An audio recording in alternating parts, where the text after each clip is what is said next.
আমাদের রাজবাড়ী জেলায় এই সাংবাদিক বন্ধুরা সাংবাদিকেরা মহান্বিত এই বিষয় যারা রয়েছে আমাদের রাজবাড়ী জেলা দীর্ঘদিন এখানে লেখালেখি করছেন, চমৎকার চমৎকার সাংবাদিক রয়েছেন। আপনাদের উদ্দেশ্য বলি, আজকে আপনারা রাজবাড়ী জেলা প্রশাসনের দায়িত্ব রয়েছেন, আজকে পুলিশ প্রশাসনের দায়িত্ব রয়েছে, আজকে আইন শিক্ষা অবনীত হয়, চাঁদাবাজি হয়, অন্য যাই কিছু হয়, অন্য অত্যাচার নির্যাতন, এইগুলো দেখার দায়িত্ব আপনাদের। আজকে কোনো সরকার নেই, আজকে কোনো নেতা নেই, আজকে সমস্ত দায়িত্ব রাজবাড়ী জেলা প্রশাসক এই পুলিশ সবাইকে দিতে হবে। আজকে রাজবাড়ী জেলায় কোনো সাংবাদিক বন্ধুরা আহত হলে আঘাত করে তাদের যদি কোনো বঞ্চিত হয়, তাদের কোনো আঘাত আনা হয়, আমরা সরাসরি পুলিশ প্রশাসক এবং জেলা প্রশাসককে দায়িত্ব নেব। এই দুনিয়াই করবো। আমরা দেখতে পেয়েছি আগের মতো সব পুলিশ রয়েছে, পুলিশ আনসার সমস্ত প্রশাসন রয়েছে, কিন্তু আমরা দেখতে পাই রাজবাড়ির পুলিশ সুপার সহ রাজবাড়ির পুলিশ অলস সময় কাটাচ্ছেন, ঘুমিয়ে ঘুমিয়ে রয়েছেন। ওনারা এখনো এর অন্যায় অত্যাচার নির্যাতন চালিয়েছিল বাংলাদেশের মানুষের উপর। বাংলাদেশের মানুষ সেইগুলো ভুলে গিয়েছে। আপনারা রাজবাড়ী জেলার মানুষ, আপনারা 5 তারিখের সময় দেখেছেন 5ই আগস্টে রাজবাড়ী জেলার মানুষ আপনার পুলিশ সুপারের কার্যালয় থানা সহ পুলিশ সুপারের বাসগুলো এই রাজবাড়ী জেলার মানুষ, সাংবাদিকরা এবং অঞ্চলের মানুষ আপনাদের পাশে থেকে অনেক অন্যায় অত্যাচার নির্যাতন করেছেন। তারপরে রাজবাড়ীর মানুষ উদার এবং রাজবাড়ির মানুষ ভালো বলে সেদিন আপনাদের দুঃসময় পাশে থেকে আপনাদেরকে রক্ষা করেছে। আজকে আমরা দেখতে পাই আপনার রাজবাড়িতে আছে, চাকরি করছেন এবং আপনারা দায়িত্ব পালন করছেন। আপনারা রাজবাড়িতে ছেলেমেয়েরা তো নিশাগ্রস্ত হচ্ছে, তাদের পুনরুত্থিত হচ্ছে, ধ্বংস হয়ে যাচ্ছে রাজবাড়ি যুবসভার। আমরা বলতে চাই যিনি জেলা রয়েছেন, এসপি সাহেব রয়েছেন, রাজবাড়ির সন্তান ধ্বংস হলে আপনার সন্তানও ধ্বংস হবে না। আল্লাহর তরফ থেকে আপনার সন্তানের উপরও ওই নিশার গজব পড়বে। অনেক পুলিশের উচ্চতর কর্মকর্তার ছেলেমেয়েরা বাবাকে হত্যা করেছে, আমরা জানি। তাই আপনাদের উদ্দেশ্য করি, রাজবাড়ী আইন শৃঙ্খলা আপনারা দায়িত্ব পালন করুন, মানুষের পাশে থাকুন, ব্যবসায়ীদের পাশে থাকুন, সাংবাদিকদের পাশে থাকুন, সমস্ত রাজবাড়ির মানুষের পাশে থেকে রাজবাড়ির পরিবেশকে সুন্দর করুন। এবং সর্বশেষ বাংলাদেশ জাতীয় মূল্যর পক্ষ থেকে আমি সাংবাদিক বন্ধুকে ধন্যবাদ জানিয়ে আমার বক্তব্য শেষ করছি। এবং 18 জন তুইনের হত্যার অবশ্যই যারা হত্যা করে তাকে ফাঁসি দিতে হবে। সাথী বন্ধুগণ, সাংবাদিক হলো সমাজের দর্পণ, সাংবাদিক হলো সমাজের আয়না। সাংবাদিকরা আছে বলে আমরা বিভিন্ন আমাদের বাংলাদেশের কোথায় আনাচে কানাচের সমস্ত খবর আমরা জানতে পারি, আমরা বুঝতে পারি। তো সাথী বন্ধুগণ, এই সাংবাদিকের উপরে যদি এরকম নির্মম সন্ত্রাসী কর্মকাণ্ড চলে তাহলে আমরা কোথায় খবর পাবো, কোথায় আমরা বস্তুনিষ্ঠ সংবাদ আমরা কোথায় পাবো? তো বন্ধুগণ, আইন শৃঙ্খলা পরিস্থিতি এত অবনতি হয়েছে, গাজীপুরের মতো জনবহুল জায়গায় একজনকে কুপিয়ে হত্যা করছে, আমরা সবাই তাকিয়ে তাকিয়ে দেখছি। সাথী বন্ধুগণ, আমাদের প্রত্যেকেরই সচেতন হতে হবে, সোচ্চার হতে হবে এই অন্যায়ের বিরুদ্ধে প্রতিরোধ করতে। আমাকে কিছু বলার জন্য ধন্যবাদ জানাচ্ছি। আসাদুজ্জামান নামে এক সাংবাদিক ভাইকে, তরুণকে হত্যা করা হয়েছে। আসলে এভাবে চলতে থাকলে আমরা একটা শঙ্কার মধ্যে দিনাতিপাত করছি। আমরা চাই যে সারা দেশে এই সন্ত্রাসী কার্যকলাপ এবং মাদক আসক্তির বিরুদ্ধে এবং সাংবাদিকদের বিরুদ্ধে যে অত্যাচার এগুলো বন্ধ করা হওয়া দরকার। আজকে সারা দেশে প্রশাসন আছে, আজকে দলীয় সরকার না থাকলেও আমরা অবশ্যই দাবি করতে পারি যেভাবে যদি চলতে থাকে তাহলে একটা অস্থিতিশীল পরিবেশ তৈরি হতে পারে দেশে। এই জন্য দেশে দলীয় সরকার থাকা দরকার। এই জন্য বর্তমান অন্তর্বর্তীকালীন সরকারের প্রতি আমাদের আহ্বান, অতি সত্বর নির্বাচন দিয়ে একটা দলীয় সরকারের হাতে ক্ষমতা তুলে দিন। দেশ শান্ত হইতে বেশি সময় লাগবে না, অন্যথায় সারা দেশে এভাবে সাংবাদিক, পেশাজীবী সকলেই হত্যার সম্মুখীন হওয়ার আশঙ্কা রয়েছে। এখানে আজকে আমাকে দুটি কথা বলতে দেওয়ার সুযোগ দেওয়ার জন্য আজকের প্রেস ক্লাব কে সব ধন্যবাদ জানিয়ে আমার সংক্ষিপ্ত আলোচনা আমি শেষ। ফ্যাসিবাদের বিরুদ্ধে যারা লড়াই করেছেন সেই সমস্ত সাংবাদিক ভাইদের আজকের এই প্রতিবাদে আমি প্রথমেই বলতে চাই, আমরা দেখেছি দীর্ঘ 17 বছর ফ্যাসিবাদ দ্বারা আমাদের সাংবাদিক ভাইয়েরা কিভাবে নিগৃহীত হয়েছে, নির্যাতিত হয়েছে, গুম হয়েছে। বন্ধুরা, আজকে সেই ফ্যাসিবাদকে আমরা জীবন যুদ্ধে মাধ্যমে পরাজয় করেছি, জীবন বাজি রেখে পরাজয় করেছি, কিন্তু এখনো আমাদের সমাজের রন্ধে রন্ধে ফ্যাসিবাদের পেতার তারা রয়ে গেছে। আজকে তারাই এই বাংলাদেশের ছাত্র জনতার বিজয়কে নস্যাৎ করার জন্য ষড়যন্ত্রমূলক ভাবে গাজীপুরে এই তুহিনের উপরে নির্মম নির্যাতন চালিয়ে তাকে হত্যা করেছে। এটাই হচ্ছে বাস্তবতা। বন্ধুরা আমার, আমি ব্যর্থহীন কণ্ঠে এখানে বলতে চাই, আজকে এক শ্রেণীর মানুষ যারা বিগত দিনের উচ্ছিষ্টভোগী, ফ্যাসিবাদের দোষর, ফ্যাসিবাদের সহযোগী, তারা আজকে নানাভাবে এই মৃত্যুর ঘটনা, সাংবাদিক নির্যাতনের ঘটনাকে ভিন্ন খাতে প্রবাহিত করার জন্য নানা রকম আকাশ কুসুম কল্পনা করে আজকে তারা এখানে বিভ্রান্তমূলক কথাবার্তা সারাচ্ছে। আজকে বিএনপি, ছাত্রদল, যুবদলের ঘাড়ে সারা দেশে নানা রকমের দায়ভার চাপানোর চেষ্টা করা হচ্ছে। আমরা এর তীব্র নিন্দা জানাই। আমরা মনে করি বাংলাদেশের সাংবাদিকদের পাশে বিএনপি এবং বিএনপির সকল অঙ্গ সংগঠন সবসময় এই সাংবাদিকদের রক্ষা কবচ হিসেবে কাজ করেছে। সাংবাদিকদের সকল যৌক্তিক দাবি দেওয়ার পেছনে বিএনপি এবং বিএনপির সকল অঙ্গ সংগঠন পাশে থেকেছে।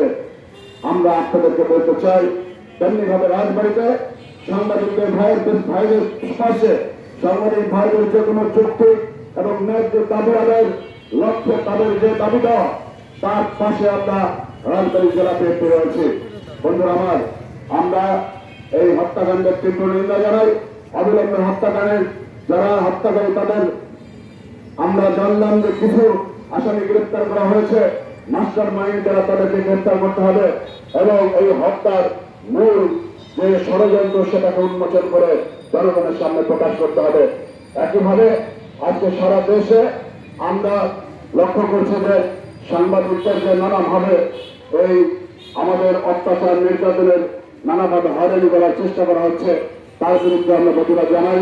সবশেষে আজকে রাজবাড়ী নির্মমভাবে হত্যা করা হয়েছে, এর জন্য আমি তীব্র প্রতিবাদ ও নিন্দা জানাচ্ছি এবং রহিমকে যারা হত্যা করেছে তাদেরকে অবিলম্বে গ্রেপ্তার করে তাকে দৃষ্টান্তমূলক শাস্তির দাবি করছি।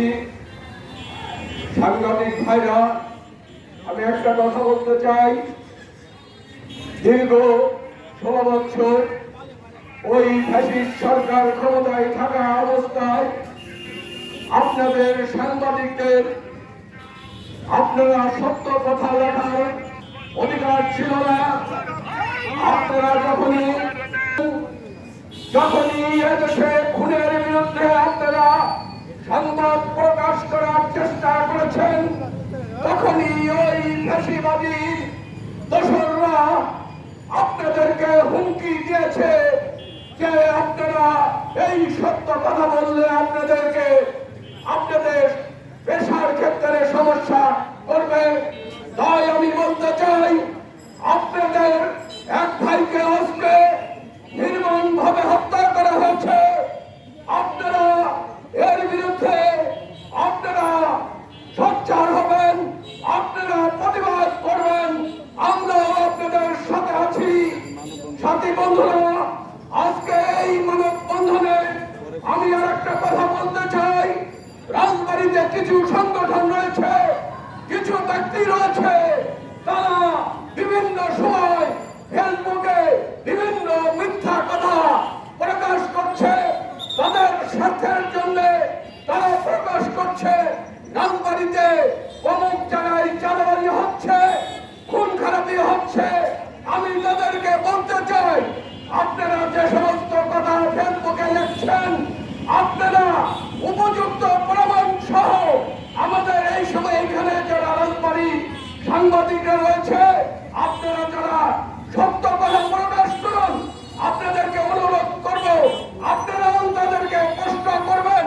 আপনারা সত্য কথা না বলে কোন ফেসবুকে কোন মিথ্যার আশ্রয় নিতে আপনারাও তার বিরুদ্ধে প্রতিবাদ করে তুললেন।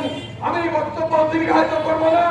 আপনারা সবাইকে ধন্যবাদ জানিয়ে এবং এই 2 হত্যার ব্যাপারে প্রতিবাদ জানিয়ে আমি আমার বক্তব্য শেষ করব। আমাদের সহকর্মী আসাদুজ্জামান ফরিদকে সন্ত্রাসীরা নির্মমভাবে কুপিয়ে হত্যা করেছে।